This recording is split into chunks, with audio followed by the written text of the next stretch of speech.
Fabric Tip Friday. We're continuing on some tips on specific on J3. I want to cover one on doing the windows. There's a lot of ways to do it. I'm just going to show you the way I do it, and it works out pretty well, pretty fast.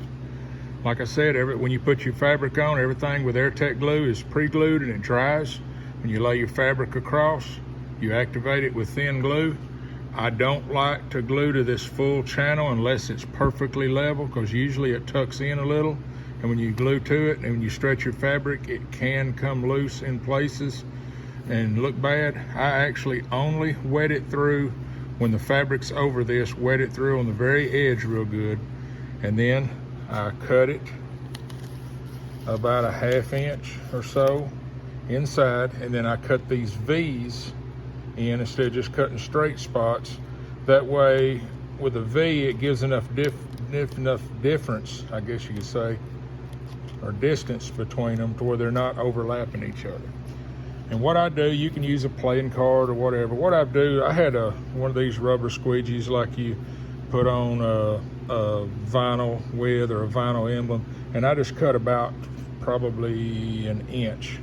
And it has a profile of a little bit of a point, but it's made out of this silicone that the glue would have trouble sticking to. So what I do is take a small brush, I go in behind this, and you have already put glue down in this channel before you put even the interior. When you put the interior fabric on, you have put glue in here, and then you've got other glue. So you're reactivating it with this. And then I wet that little piece just a little bit. Then I take this and I push it in, and I kind of make sure it's pushed out toward me, and I just leave it sitting there. And I wet the next one.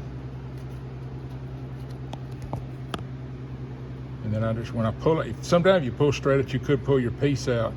I just kind of wiggle a little bit and then go to the next one, kind of wedge it in there. And basically I can go around the window basically just that fast, pre-wet it. Pull it to the next one, stick it in there and leave it, and just work my way around. And at the end, I'll come in where every one of these little places that I cut it, I'll take an iron with a piece of parchment paper and smooth that up.